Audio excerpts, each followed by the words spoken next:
Bonjour, comme je vous l'avais annoncé lors de la publication de La Matrice vivante, ce fantastique documentaire où des scientifiques de tous bords viennent nous démontrer que notre corps est énergie, je suis un peu resté sur ma faim sur deux sujets, bien qu'à un moment, l'astronaute Edgar Mitchell a mis le doigt sur l'un d'entre eux. Alors, je mettrai dans les plus de notre émission de ce jour le lien vers cette vidéo, et je vais vous dire ce qu'il manque. En un, on ne parle que de maladies préalablement diagnostiquées. Quid de celles qui ne le sont pas? Si vous allez consulter un thérapeute quelconque, c'est pour une raison bien précise. Or, justement, dans cette définition se tient encore les limites de ces nouvelles thérapies. Et puis, le deuxième manque de cette vidéo, c'est l'esprit. En effet, autour de moi, je connais beaucoup plus de personnes qui sont en situation de mal-être, d'échec, que de personnes qui ont un problème au foie, par exemple. Une personne qui ne réussit rien dans tout ce qu'elle entreprend, qui voit toujours ses projets s'écrouler, qui cherche sa place dans la société, qui doit-elle aller consulter? Personne? On la laisse de côté? Eh bien non. Alors aujourd'hui, je vous promets une émission exceptionnelle qu'aucun d'entre vous ne regrettera d'avoir regardée. On va y parler de la matrice humaine. Mais qu'est-ce donc cela? Eh bien justement, vous allez être bluffé. Pour cela, je reçois Madame Amel Tajouti Blanc. Bonjour Amel. Bonjour Silvano. J'ai bien résumé de quoi on allait parler? Très bien, tu as très bien résumé. Je tiens à préciser à tous que je mène des recherches en compagnie de Amel depuis plusieurs mois et que vous me connaissez maintenant. Non seulement j'ai testé sur moi, mais sur d'autres, tout en laissant du temps pour observer ce que cela donne. En effet, je me suis rendu compte que la réussite d'une thérapie, quelle qu'elle soit, n'était pas fonction des résultats immédiats que cela produit, mais sur le long terme. Par exemple, une chimio ne guérit rien, elle brûle avec aucune garantie que cela ne revienne pas. De plus, c'est un spectre très étroit, comme je l'ai dit tout à l'heure. Vous savez que vous avez des cellules cancéreuses à cet endroit-là, et on va les brûler. Donc maintenant, j'ai décidé de prendre mon temps et d'analyser. Et en ce sens, Amel est juste l'une des personnes les plus incroyables que j'ai rencontrées. Alors je vais la laisser se présenter en précisant que l'on parle de matrice depuis 1944, lorsque le célèbre Max Planck, le père de la physique quantique, a étonné le monde en disant que cette matrice était le lieu d'origine des étoiles, de l'ADN et tout ce qui existe. Rien que cela. Ensuite est venue une nouvelle définition de la matrice portée par Philippe K. Dick, puis le film Matrix, pour arriver à la divine matrice de Greg Braden ou la matrice artificielle de Rock Socker. Comme c'est très complexe et aléatoire à analyser, je me suis demandé s'il existait une forme de matrice humaine. En fait, tant qu'à chercher, si nous vivons dans une matrice et ce qu'elle est, autant commencer par l'échelon qui nous intéresse le plus, nous. Et c'est là que j'ai commencé à étudier ce que faisait Amel. Amel, je te laisse te présenter. Merci Silvano. Alors voilà, moi je suis une personne qui depuis toujours a toujours vu ce qu'on appelle la matrice. La matrice, c'est l'énergie qui entoure la personne physique. Dans cette matrice, ce qu'on voit, c'est un peu le disque dur de la personne, c'est tout ce qu'elle est, tout ce qu'elle contient, c'est son histoire, c'est sa trame transgénérationnelle, c'est ses mémoires aussi de vie passée, c'est aussi ses réactions émotionnelles. Donc en fait, tu as, comme un millefeuille, plusieurs niveaux de compréhension dans la matrice. Le plus loin, c'est les vies passées. Ce qu'on appelle le plus loin, pas forcément dans le temps, mais dans la lecture de l'espace matriciel, les vies passées. Ensuite, tu as la mémoire de la lignée de la personne qui s'incarne. Tu as aussi, je dirais, la lignée environnementale, puisqu'une personne adoptée va aussi réagir par rapport aux mémoires de la famille dans laquelle elle s'incarne. Enfin, elle s'incarne dans le sens où elle vit. Ensuite, tu as les mémoires du corps de la personne, puisque le corps aussi emmagasine un certain nombre d'informations. Et toutes ces mémoires vont se superposer les unes aux autres, comme un millefeuille.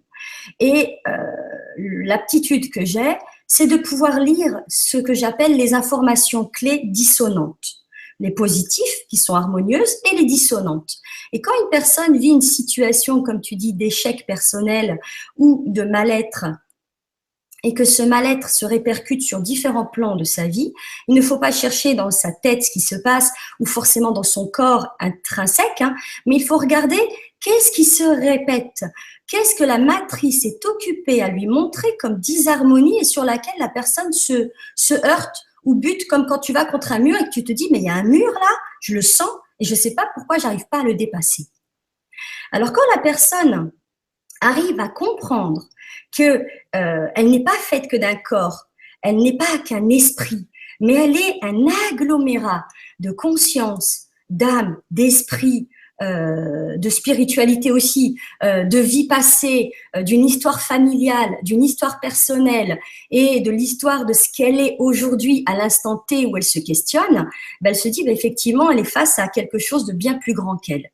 Et moi, ce que j'arrive à voir, c'est quand la personne est en face de moi et qu'il y a quelque chose qui ne va pas, ça m'apparaît comme un fil, tu vois, sur lequel il y a différentes, on va dire comme des cellules, hein, tu vois. Ça ressemble à des cellules et je me dis, ben là, il y a un fil, on tient une histoire et je raconte à la personne ce que je vois. Et en général, tu as tout de suite la personne qui dans sa tête se dit ben oui c'est vrai tiens je réalise j'avais pas fait le rapprochement entre l'histoire de ma grande tante, mon histoire, l'histoire de ma mère ou les flashs que j'ai pu avoir de vie passée. Et en gros ben, je prends toute cette histoire, tout ce puzzle global et j'aide la personne à regarder en elle et autour d'elle dans ses champs énergétiques comment ça se passe. Alors, voilà. Est-ce que je peux livrer un petit secret sur toi? Tu as déjà t'as ces aptitudes depuis toute petite, c'est ça? C'est ça, depuis toujours. Voilà. Donc, donc étant petite, Amel savait déjà lire sur les personnes et ça a donné des situations cocasses. Et ensuite, pardon? C'est bien ça, tu as résumé. Voilà. Et donc, ensuite, bah, tu as fait des formations quand même, hein, parce que tu es quand même psychogénéalogiste, kinésiologue, aromathérapeute, lithothérapeute. C'est ça. Tu as suivi des cours de médecine énergétique chinoise également. Tu vois, c'est ça. C'est lié. Donc, tu as une connaissance par rapport à la vidéo que j'ai publiée hier sur la matrice vivante, où tous ces scientifiques, ben, après avoir remettre en cause complètement un petit peu la médecine traditionnelle, parce que la médecine traditionnelle s'occupe que de matière et ne s'occupe pas d'énergie. Toi, cette vidéo, elle t'a parlé, évidemment. Ah, ben c'est génial. C'est la première vidéo, je t'assure, c'est la première vidéo qui est claire et qui montre comment ça se passe avec la connexion corps, âme, esprit, conscience et ce champ corporel. Donc, effectivement, ils sont scientifiques, donc ils s'intéressent surtout au départ à la maladie. T'en as certains qui s'étaient intéressés aussi à qu'est-ce qui se passe au-delà de la maladie. Et effectivement, oui, cette vidéo, elle m'a vraiment parlé. Parce qu'elle, tu vois, c'est la première fois où j'ai vu une vidéo et je me suis dit, c'est génial, ils ont mis en image ce que j'arrête pas de dire depuis des années. En image, en plus, pas n'importe qui, quoi, des gens qui sont vraiment dans le domaine et qui se sont aperçus des limites à un moment de la médecine, on va l'appeler de la matière, quoi. Parce que la matière ne peut rien régler. Alors que d'un autre côté, alors que la médecine chinoise, qui est bien plus vieille, qui a 5000 ans, elle s'occupe, à travers l'acupuncture, justement, des énergies du corps, et non pas seulement de la matière. En fait, la grosse différence entre la médecine chinoise et la médecine occidentale, c'est que la médecine chinoise ne traite pas la conséquence. Vous avez mal au foie, ils ne vont pas traiter le foie. Ils vont traiter le pourquoi vous avez mal au foie et d'où cela peut venir. Et ça peut, souvent, dans le plus clair des cas, ça ne vient pas du foie en lui-même.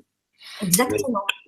Mais tout ça, effectivement, c'est la limite de l'émission d'hier, c'est que on parlait effectivement de maladies qui étaient au préalablement diagnostiquées. Hein.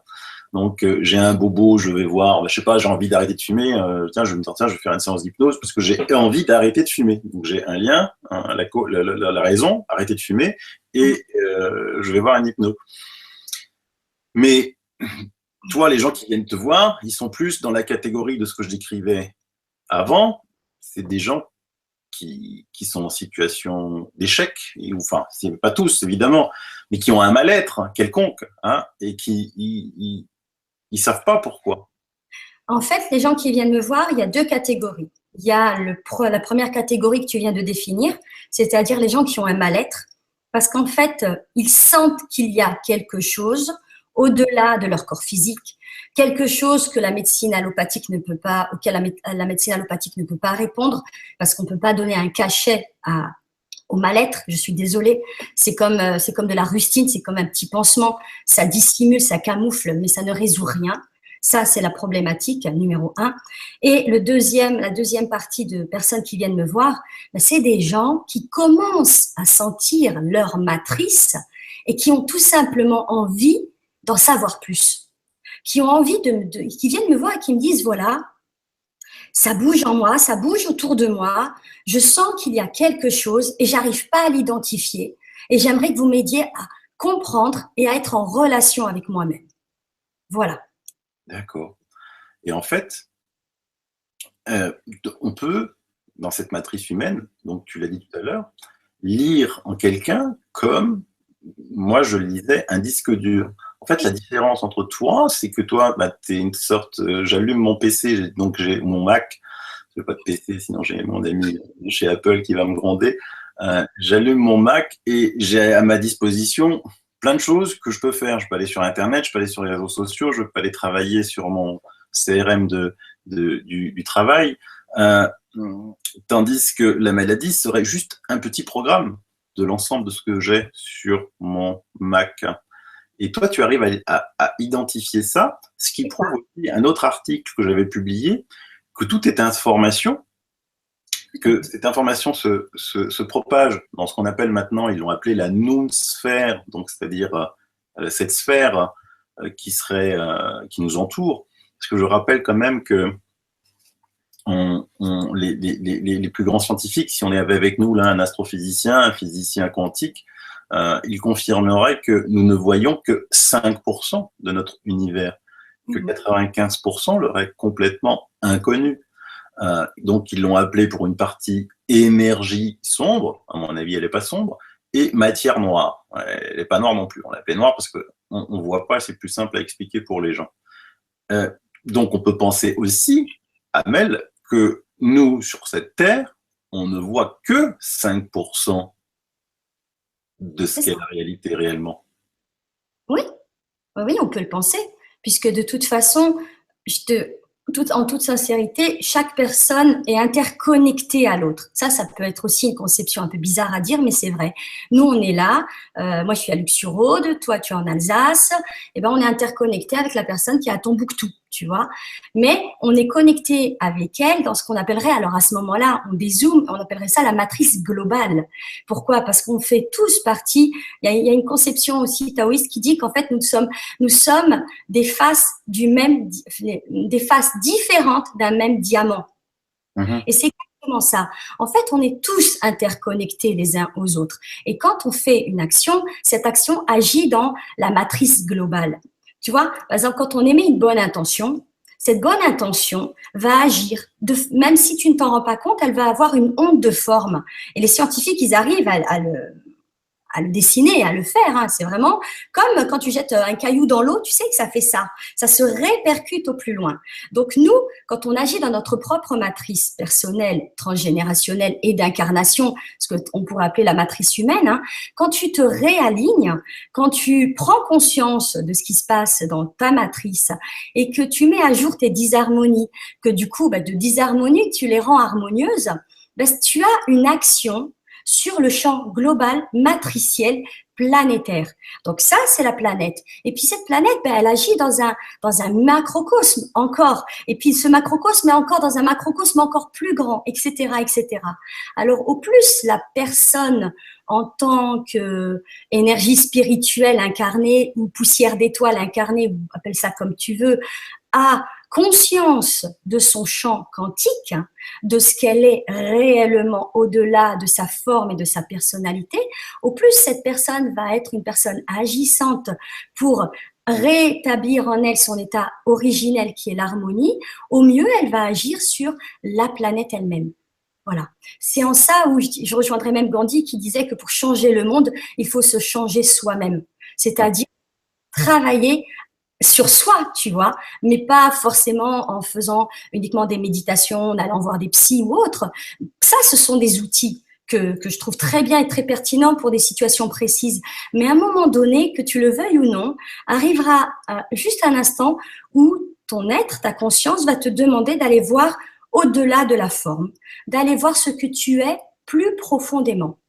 Hum. Et dans cette matrice.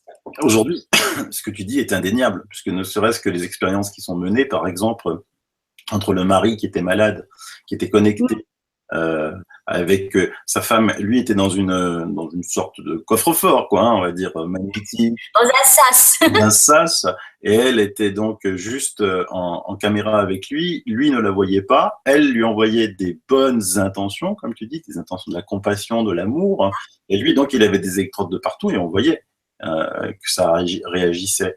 Et l'expérience la plus spectaculaire était quand même que nous, évidemment, notre physique de la matière, on pense que tout vient du cerveau, alors que pas du tout. Il y a beaucoup de choses qui viennent du cœur.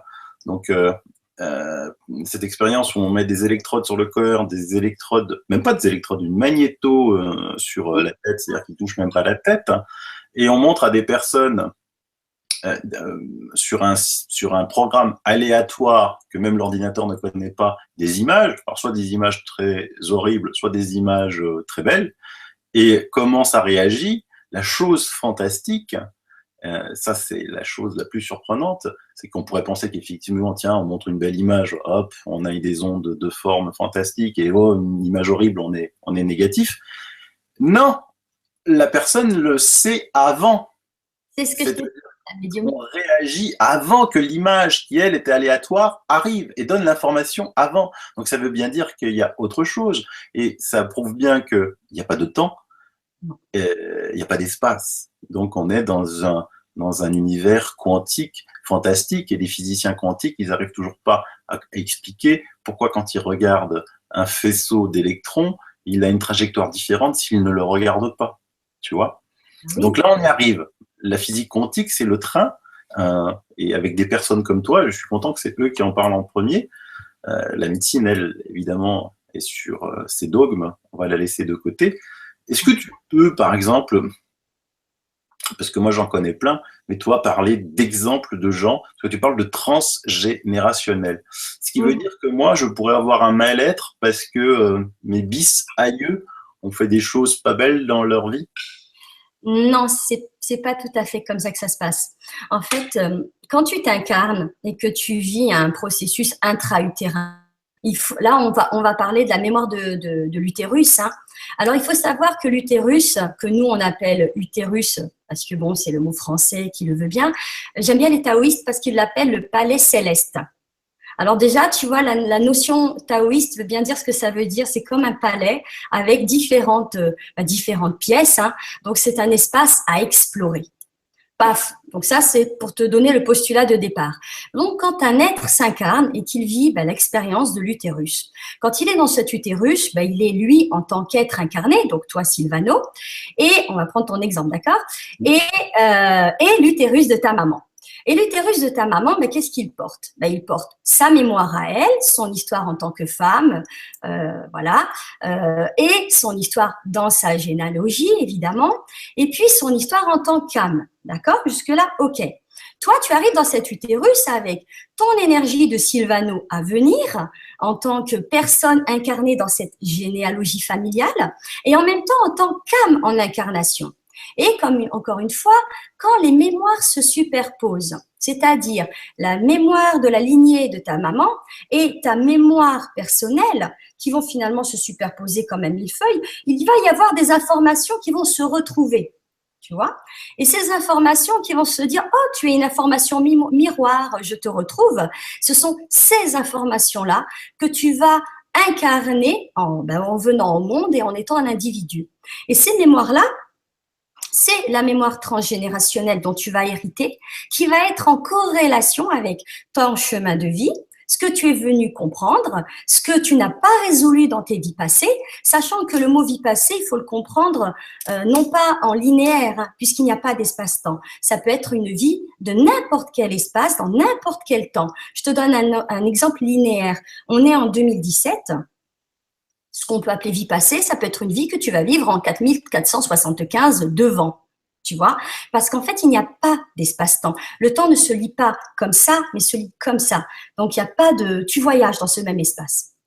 Et donc, les mémoires transgénérationnelles, c'est ça. Ce sont les mémoires qu'on hérite de vie passée avec lesquelles nous-mêmes, nous sommes en réponse, tu vois. On se répond, on est en phase avec. Et on est venu pour les libérer, soit pour soi-même, soit parce qu'on ne l'a pas fait dans dans un autre espace-temps, dans une autre vie, soit parce que ça fait partie aussi des choses qu'on avait décidées avant incarnation avec l'âme qui nous sert de maman.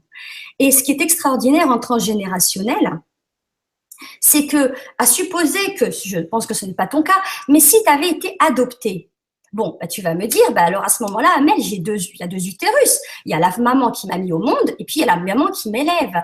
Et la femme qui t'élève va aussi répondre à du transgénérationnel, pas par la génétique, hein, vous allez peut-être pas avoir le même code effectivement parce qu'elle n'a pas ton ADN physique, mais elle aurait ce que j'appellerais ton ADN de mémoire environnementale. C'est-à-dire, tu as grandi dans une sphère familiale et cette sphère familiale va imprégner ton histoire et fait partie de ton histoire globale.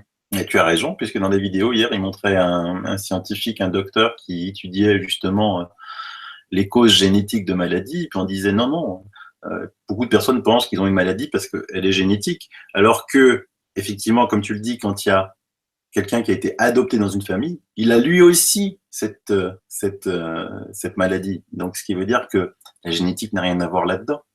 Et tu parles beaucoup de l'utérus, on est un petit peu dans le féminin sacré, là. Oui, tout à fait. Je pense que c'est très important, non? Et l'utérus, c'est vraiment quelque chose qui porte une mémoire forte, c'est lui. Hein. Alors, en fait, les femmes, au niveau de leur matrice, répondent différemment aux hommes. Forcément, c'est physiologique, là. On est dans du physiologique. La porte d'entrée de la mémoire, c'est l'utérus. En fait, quand une femme vit une émotion, bonne ou mauvaise, elle va se cristalliser en premier dans son utérus. Ensuite, l'utérus, qui est relié, je dirais, à toutes les autres glandes et autres, hein, évidemment, glande surrénale, la thyroïde, etc. Ça, si tu veux, c'est en deuxième plan. D'abord, c'est l'utérus. L'utérus porte l'ovaire droit, l'ovaire gauche et l'espace de l'utérus. D'accord? Ça, c'est le postulat. L'ovaire droit va porter toutes les mémoires liées au masculin. L'ovaire gauche va porter toutes les mémoires liées au féminin. Et là, encore une fois, on recalque hein, le transgénérationnel, le personnel, le familial, etc., etc.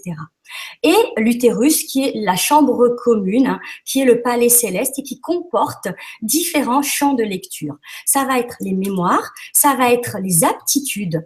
Parce qu'une personne qui a des dons, un magnétiseur, hein, une personne qui a vécu, hein, parce qu'on a vécu plusieurs vies passées, évidemment, les uns et les autres, on a une histoire en tant qu'âme, en tant qu'esprit, en tant que conscience, et on a forcément des aptitudes. Alors, je dis pas que tout le monde va devenir magnétiseur, tout le monde va l'éviter et passer à travers les murs, non, pas du tout. Mais par rapport à ce qu'on est venu incarner, ben, toute notre histoire, je dirais, notre histoire clé, elle est inscrite dans l'utérus. C'est la porte d'entrée. La porte d'entrée, ça veut bien dire ce que ça veut dire. Hein. C'est la porte, c'est pas la fin, c'est le début. On rentre par là, on réapprend à se rencontrer hein, et à toucher à cette conscience élevée, à ce champ corporel général qui interagit avec les autres. Alors, tu peux nous donner un exemple de ce que, par exemple, d'une de tes patientes, sans donner de nom. Parce que je suis pas allopathe, tu sais. Donc, je préfère dire une cliente. C'est vrai, d'accord, client, oui, c'est faire attention. Oui. Eh oui, on n'est pas en Suède, on est en France. Ah oui, c'est glace, oui. On est d'accord. Et donc, d'un problème justement comme ça, que une personne qui est venue te voir, avec quel genre de problème et comment tu l'as résolu? Alors, une personne au hasard. Alors, je vais te parler d'une personne qui est venue me voir parce qu'elle avait une problématique de couple. Elle m'a dit, voilà, je sens que ça va pas du tout avec mon couple. C'est une personne qui était en couple depuis 20 ans. Et elle me dit, je suis pas bien dans mon couple. Je suis pas bien au travail parce que j'ai une chef qui est totalement autoritaire. Je suis extrêmement en pâte et je n'arrive pas à mettre de la distance émotionnelle avec les gens. Je sens que j'ai des dons, mais je sais pas quoi faire. Voilà, c'est une personne qui arrivait vraiment dans ce que tu dirais, je suis perdue et j'ai besoin qu'on m'aide à y voir plus clair. Donc, cette personne, je l'ai accompagnée pour comprendre déjà pourquoi est-ce qu'elle vivait ce sentiment d'échec personnel, on va dire ça comme ça.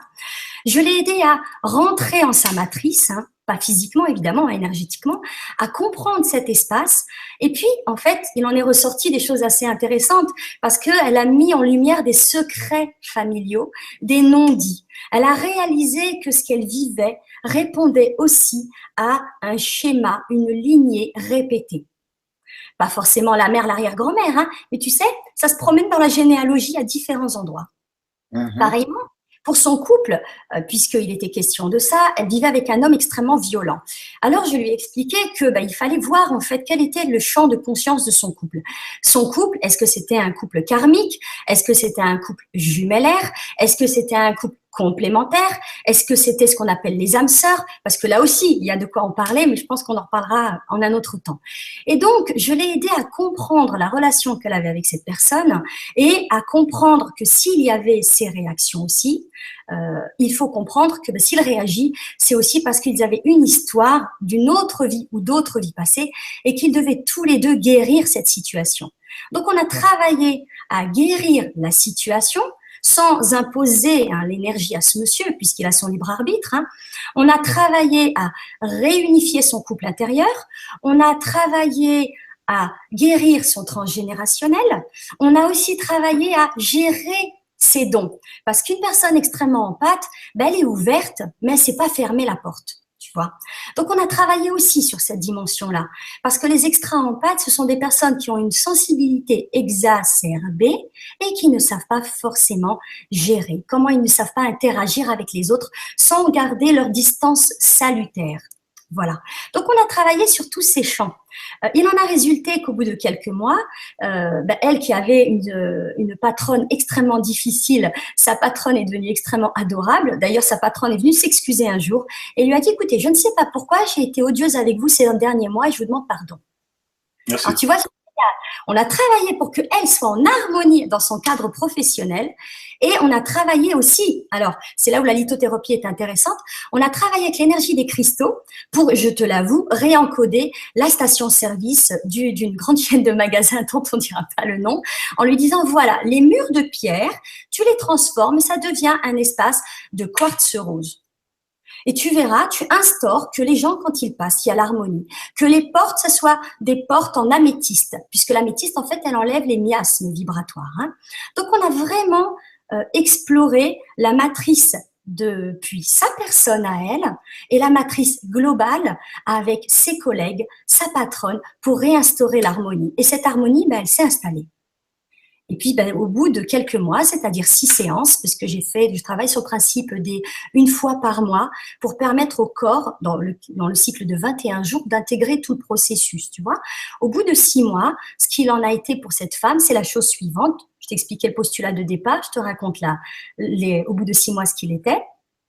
Elle a divorcé de son mari sans violence, c'est-à-dire qu'elle a mis la démarche. Il a même accepté, il a entendu, lui qui était jaloux, possessif et violent physiquement, hein, de comprendre que ils avaient fini leur histoire et qu'ils devaient aller tous les deux vers ailleurs. Donc ça a pu se faire harmonieusement. Changer de travail parce qu'elle avait fini son temps dans ce travail. Elle a développé ses dons. Aujourd'hui, elle est masseuse, magnétiseuse. Et puis voilà, elle vit les choses de la vie de tous les jours. Je ne dis pas que quand elle reçoit des factures, elle n'est pas contrariée. Mais en attendant, tout ce qui était dans sa matrice en disharmonie ne l'est plus. Mais c'est fantastique, ça. Voilà. Et là, j'en connais beaucoup, moi, personnellement, des couples qui vivent dans une situation, on va dire, quasi conflictuelle tous les jours. Des fois pour rien, parce que je sais que certains s'adorent vraiment, sincèrement, entre eux. Hein.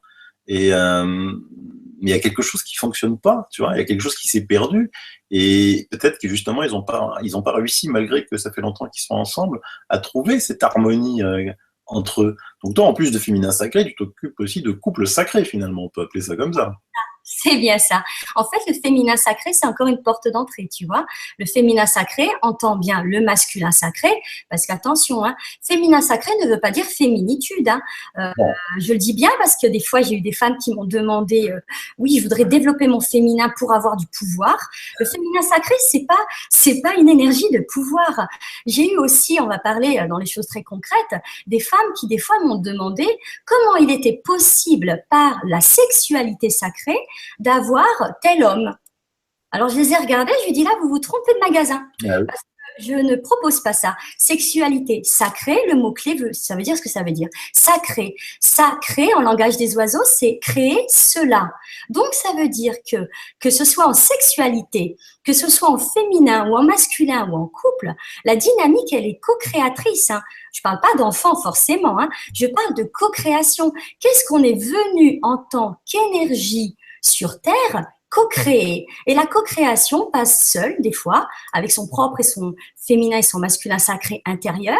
Mais pour ceux qui vivent la relation de couple, elle est là pour créer une dynamique de couple.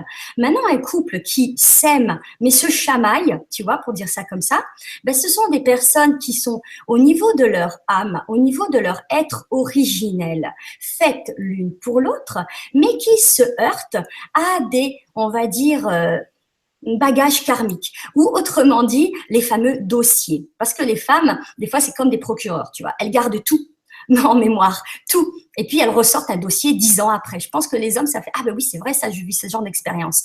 Ben, les mémoires cellulaires réagissent comme des dossiers. C'est-à-dire que tout ce que la personne pourrait accumuler comme rancœur, dont elle a absolument pas conscience de cette réalité, hein, cette réalité, elle est monsieur, madame Dupont, pardon pour les monsieur, madame Dupont de France, mais c'est un terme, voilà. Monsieur, madame Dupont, ben, tout va bien entre eux, mais de temps en temps, sans savoir pourquoi, madame Dupont, elle a une super colère violente à l'égard de monsieur, et elle ne sait même pas d'où ça lui vient, tu vois. Et bien, ces mémoires de colère disproportionnée sont des mémoires qui viennent d'une autre histoire. Et les personnes passent leur temps à les réactiver tant qu'elles n'ont pas mis le doigt dessus. C'est vrai ce que tu dis. Souvent, je vois des gens se mettre en colère avec tous ceux qui sont autour, le gros point d'interrogation en se disant mais d'où ça sort quoi, cette réaction ultra Voilà. numérique. C'est intéressant, c'est logique ce que tu racontes en plus, c'est très logique. C'est logique. Et puis en plus, j'ai connu un cas que personnellement que je t'ai envoyé, que on ne citera pas, mais d'une personne, et ça arrive souvent, j'ai l'impression quand même que des personnes se retrouvent dans cette vie actuelle alors qu'elles étaient déjà ensemble dans une autre vie. Et alors déjà, est-ce que parce que la probabilité quand même devrait être faible. Or, j'ai l'impression qu'elle n'est pas faible. Tu as une explication là-dessus? Oui, c'est ce qu'on appelle les familles d'âmes. En fait, quand tu t'incarnes, là on reprend toujours notre macro et microcosme. Quand on ne s'incarne pas seul. On fait partie d'une famille d'âmes. Tout le monde connaît sa famille biologique, forcément, c'est là où tu arrives. Moi, je dis toujours que, c'est pas moi qui l'ai dit. Hein. Alors là, attends, la phrase c'est, je ne veux pas la paraphraser, mais on vit deux naissances. La première est biologique, la deuxième est spirituelle. Pourquoi? Parce que la première, c'est la famille biologique qui est ta porte d'entrée. Et la deuxième, c'est quand tu comprends que tu fais partie d'une grande famille d'âmes. Et que cette famille d'âmes est incarnée sur Terre, non incarnée sur Terre, mais bon, ailleurs. En attendant, c'est quelqu'un avec lequel tu interagis. Tu vois, quand une personne retrouve ce sentiment de mais on se connaît, on s'est déjà vu dans une vie passée, ben, peut donner deux situations. Soit ça va être un ami, hein, pour être clair, une personne avec laquelle tu vas évoluer et grandir spirituellement dans cette incarnation, soit ça va être quelqu'un avec qui tu vas vivre une relation amoureuse. Et très souvent, les gens, bizarrement, quand il s'agit de hommes-femmes ou comme ça, tu vois, dans une dynamique, comme ils ont cette forte attraction, avant de se poser la question de « Attends, est-ce qu'on est là pour cheminer ensemble, sachant que même dans une autre vie, nous avons été un couple, ou est-ce que nous devons reprendre notre histoire de couple et finir ce que nous n'avons pas fini ?» Et il arrive souvent, de ce que j'ai pu observer, hein, que les gens choisissent la voie du couple pour régler le karmique non résolu. Alors, les Tibétains parlent de karma et de dharma. Le karma, c'est tout le négatif, c'est les malus à la banque, tu vois. Et le dharma, c'est tout le positif. C'est tous les bonus qu'on peut avoir chez l'assureur. Donc l'idée, hein, en schéma, hein, c'est je m'incarne pour vivre une relation avec monsieur et madame Dupont, on va les reprendre toujours eux, tu vois, pour garder anonymement les personnes qu'on connaît tous les deux. Et monsieur et madame Dupont s'incarnent. Monsieur et madame Dupont ont une forte attraction parce qu'un jour ils se retrouvent, tu vois, hein, ils se retrouvent et ils se disent mais je connais cette énergie, je connais, même s'ils sont pas branchés énergie, hein, ils vont se dire mais on se connaît, on a un sentiment familier qui fait que c'est tout à fait naturel d'être ensemble. Et ce monsieur et madame Dupont vont être ensemble. Alors au début, ça va être passionné, parce que forcément, la force d'attraction étant ce qu'elle est, ça va être la passion qui va primer. Et puis après la passion, arrivent les fameux dossiers, les fameuses non-résolutions. Et selon leur niveau de conscience, leur compréhension et leur volonté à aller au-delà de l'émotion elle-même, monsieur et madame Dupont seront en mesure de transformer ce karma en dharma. C'est-à-dire, on va regarder ce qu'on n'a pas résolu dans une vie passée pour savoir si on est capable de le faire et donc de transformer cette énergie négative en énergie positive. Si par exemple dans une vie passée, monsieur et madame Dupont, monsieur Dupont a été je ne sais quoi et a fait du mal à madame et que madame a gardé la mémoire de la violence, que lui a gardé la mémoire de la culpabilité, que par exemple ce genre de personnes se retrouve dans cette incarnation, et bien ce genre de personnes vont avoir le défi, si je peux appeler ça comme ça, de comprendre, de pardonner, pas au sens oponopono facilement, mais de rentrer dans la mémoire et de libérer cette mémoire. Parce que cette mémoire, t'as qu'à te dire que c'est comme un virus dans le corps. Hein, il faut le comprendre et lui dire au revoir. Une fois que tu as compris ce qu'il est, ben après, de lui-même, il s'en va. Et ce qui va en résulter, c'est deux choses. Hein. Soit ils vont avoir libéré ce qui est à libérer et ils pourront poursuivre leur histoire, soit, puisque ce qui les liait, c'était le dépassement de cette histoire, ils vont se séparer, mais sans heurte, puisque l'émotionnel sera défait. Eh oui. Et ça, par contre, c'est pour un couple lambda, je vais dire, hein, c'est assez difficile à faire. Je veux dire, s'ils ne voient pas ce genre d'émission, s'ils ne savent pas que ça peut exister. Oh, ils peuvent. Tu sais, en général, les couples, ben c'est comme enfin, tu vas trouver l'exemple un peu bizarre, hein, mais c'est comme quand une personne a une maladie. D'abord, premier réflexe, elle va voir le médecin allopathe. On est d'accord. Oui. Je parle de monsieur, madame Landa. Hein. Oui. Ils vont aller voir le médecin allopathe. Le médecin allopathe va donner par rapport à ce qu'il sait. Il va expérimenter tout ce qu'il sait par rapport à ce qu'il a appris et ses dogmes. Bien. Une fois que l'allopathe, ça n'a pas donné, c'est un peu bancal, c'est pas vraiment ça, et il y a un sentiment profond d'insatisfaction. Parce qu'il ne faut pas oublier l'intelligence du cœur. Tu sais, le cœur avec sa mémoire, sa conscience. Et le cœur, il va dire à madame Landa, non, là, c'est pas la bonne voie. Donc, madame Landa, elle va parler à sa coiffeuse. Parce que c'est comme ça que ça marche. La coiffeuse va lui parler d'un magnétiseur. Alors, elle va se dire, attendez, moi, j'y crois pas trop à vos trucs, mais après tout, ça fait 5-6 ans qu'on tourne en rond. Après tout, on va essayer. Et puis, elle essaye le magnétiseur. Et le magnétiseur lui ouvre la porte d'un monde qu'elle n'imaginait pas. Et au bout de quelques temps, tu as madame Landa qui est totalement en conscience de ce qui se passe. Parce que ce qu'il faut à madame Landa, c'est juste la rencontre de la personne qui va savoir lui donner les mots-clés. Ouais, tu as raison, ça se passe souvent comme ça, effectivement. Oui, c'est vrai. Et j'ai ma magnétiseuse qui a commencé à débuter, à travailler il n'y a pas si longtemps, à 6 ans, 5 ans, pas loin de chez moi, et maintenant elle a l'agenda plein, quoi. Mais c'est que le bouche à oreille, le bouche à oreille, le bouche à oreille. Hein. Effectivement. Et ça commence toujours comme ça. Et donc après, tu vois, il suffit que le magnétiseur lui dise, écoutez, moi, c'est pas dans mon domaine, parce que tu en as qui de fait. Pas tout. Et il y en a qui ont, tu vois, moi, je connais. À mon niveau, je connais mon champ d'action. Et je connais aussi mon non-champ d'action, c'est-à-dire ce que je ne touche pas. Je ne touche pas à l'exorcisme, je ne parle pas aux défunts, etc., etc. Voilà, ça, je n'essaye même pas parce que je pars du principe que sinon c'est comme dans un restaurant, tu vois, quand tu veux manger italien. Moi, j'aime bien manger dans un restaurant italien, pas un restaurant qui fait italien, grec, marocain ou je ne sais quoi. Toutes ces cuisines sont super, mais le trop, c'est pas. Enfin, moi, je m'y reconnais pas là-dedans. Il y en a qui s'y reconnaissent, tant mieux pour eux. Mais moi, j'aime bien aller voir le spécialiste ou le référent de la situation. Quand j'ai un problème de méridien ou autre, je vais voir l'acupuncteur. Et les magnétiseurs, je vais les voir pour ce qu'il faut aussi, tu vois. Et en attendant, ce qui se fait que des gens viennent me voir alors qu'à la base, ils n'ont pas du tout le profil à venir me voir, c'est parce que c'est la coiffeuse qui leur en a parlé, le magnétiseur qui a décidé que c'était pas dans son champ d'action le couple sacré et qui leur dit, écoutez, le couple sacré, ça répond à autre chose que le magnétisme, donc je vous envoie vers quelqu'un qui sait de quoi il parle. Et je vais rajouter une chose à ce que tu as dit. C'est bien ce que tu fais, Amel, parce que évidemment, tu peux tout faire, parce que tu serais capable de faire toutes ces choses-là, je le sais. Merci. Mais à un moment, il faut aussi savoir se protéger, quoi. Tout à fait. Et quand tu touches, effectivement, et je respecte les exorcistes et ceux qui parlent aux morts et ainsi de suite, à un moment, tu attires le bas astral, tu attires des forces qui ne sont pas très jolies. Tu te fais attaquer, et puis après, ils s'attaquent pas que à toi, ils s'attaquent à ta famille et à tes proches. C'est ça. Tu as raison de savoir te protéger. Et puis en même temps, tu restes pur, c'est pas vraiment le mot, quoi. Mais tu restes concentré dans ce que tu sais faire. Tu te disperses pas. Et ça, tu deviens beaucoup plus efficiente ensuite dans ce que tu fais que parler à des morts. Effectivement, il y en a plein qui parlent aux morts, il y a plein de passeurs d'âme, il y a plein de choses comme ça. Chacun son truc. Tu as raison, on ne peut pas tout faire.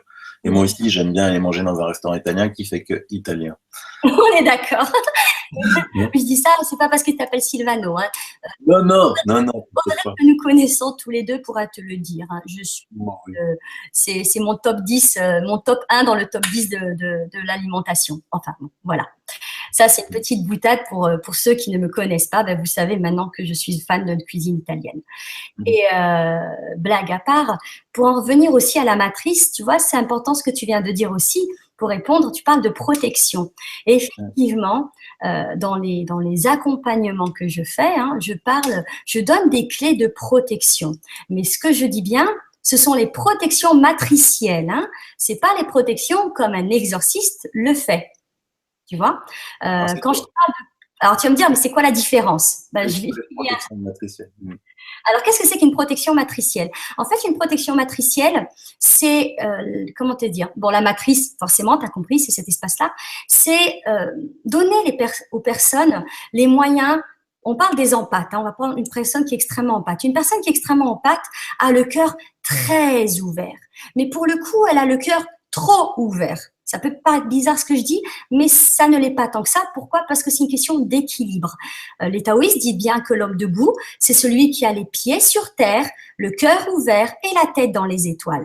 Dans le monde du New Age, même si tu sais que je n'aime pas ce terme, les gens ont souvent la tête dans les étoiles. Mais quand tu as la tête dans les étoiles, sans pieds sur terre, tu ressembles à une montgolfière qui vogue au gré des vents et au gré des courants. Donc, en gros, pas d'ancrage.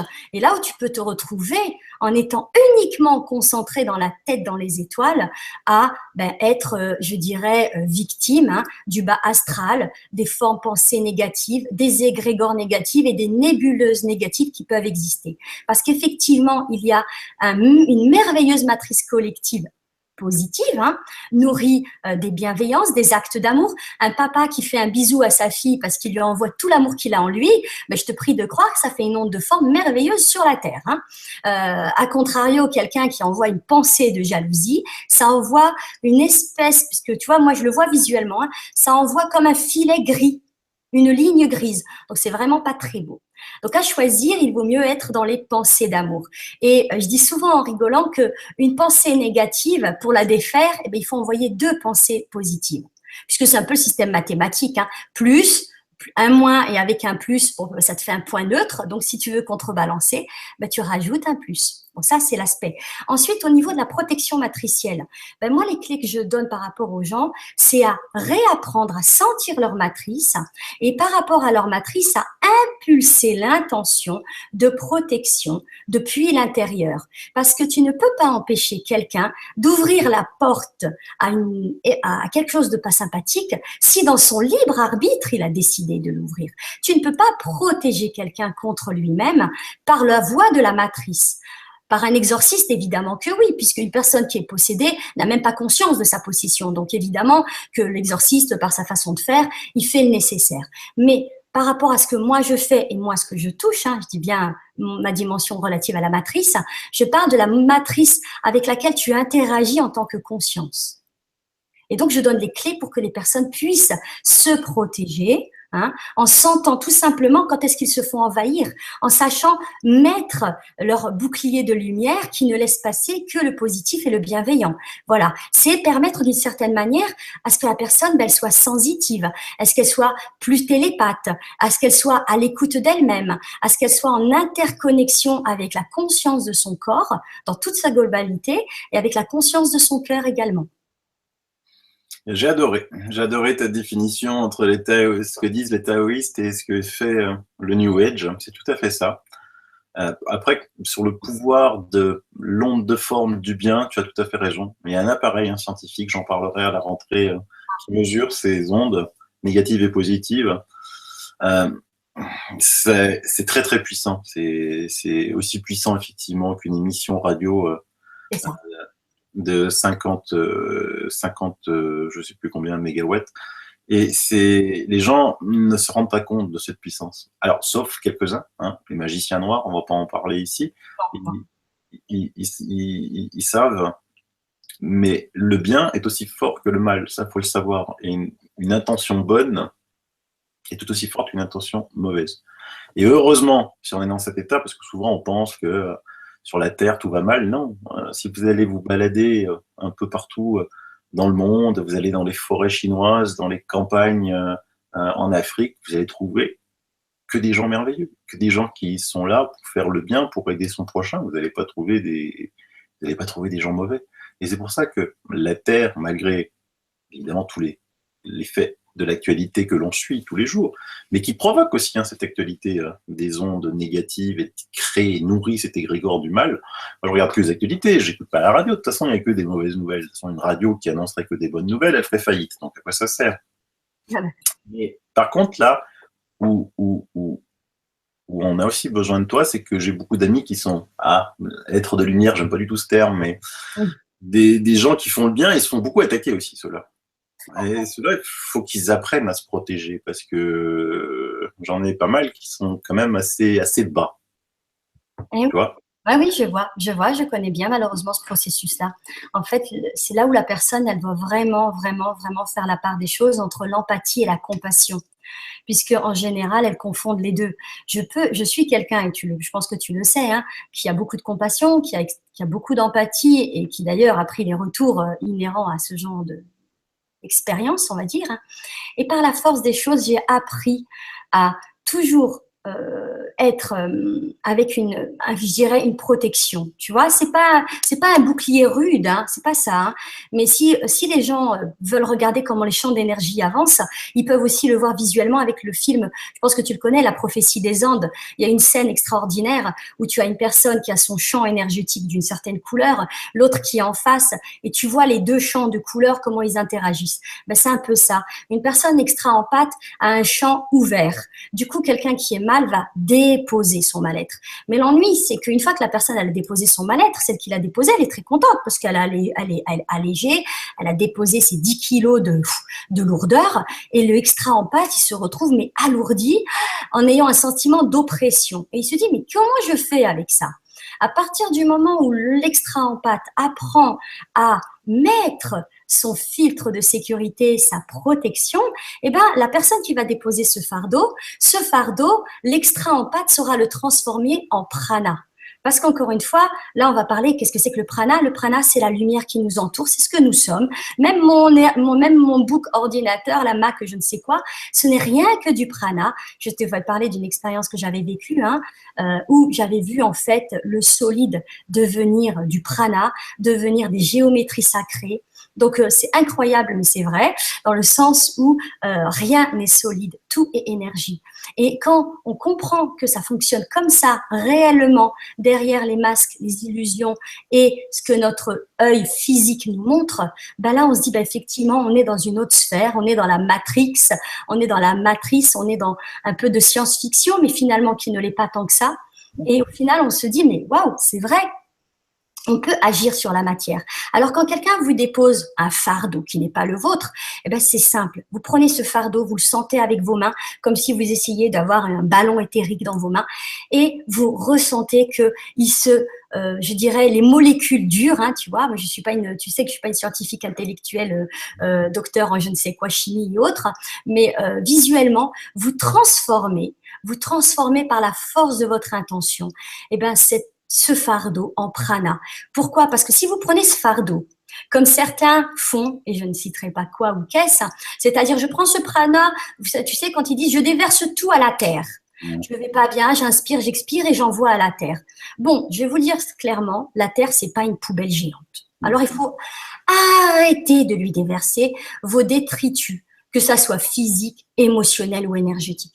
La Terre, c'est un partenaire avec lequel nous sommes, c'est vrai, parce qu'on est là, elle nous prête son logis quelque temps, on est dans son grand macrocosme, donc si on regarde de loin, on est tout petit, hein, vu de loin, à quoi on ressemble depuis Google Earth, un petit humain par rapport à un, tu vois.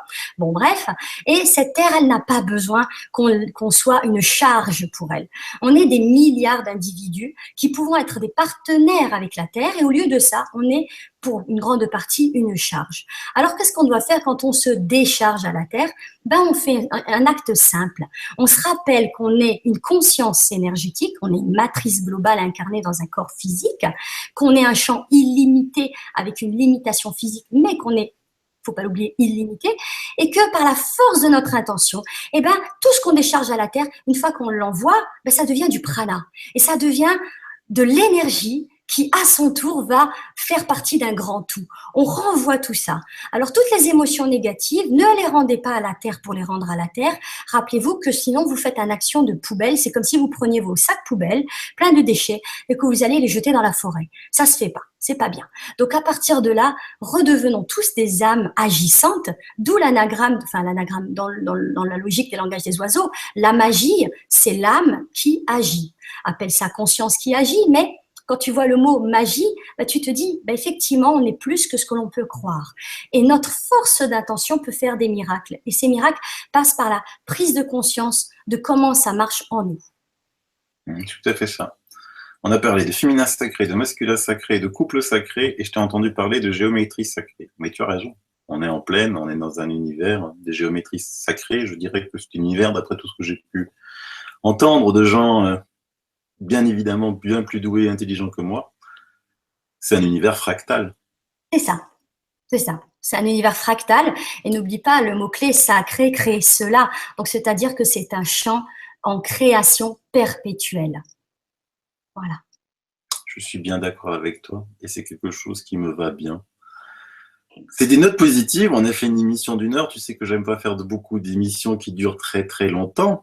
Bien. Parce que les gens, ils doivent regarder, sinon les gens, ils regardent pas.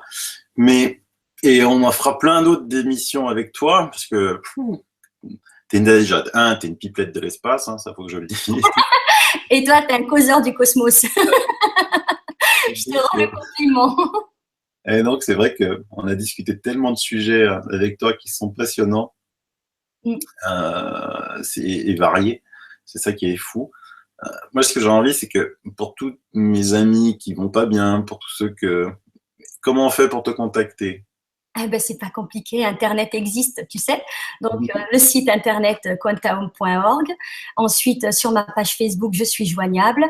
Et si vous cliquez, vous tapez sur Google Amel Blanc, comme la couleur, Amel Blanc, A-M-E-2-L-E Blanc, ben vous trouverez forcément un lien de redirection vers notre site qui s'appelle Quantaum, un site que j'ai créé avec mon mari Aymeric Blanc et que tu as aussi, avec qui tu as interagi et discuté et que tu connais aussi.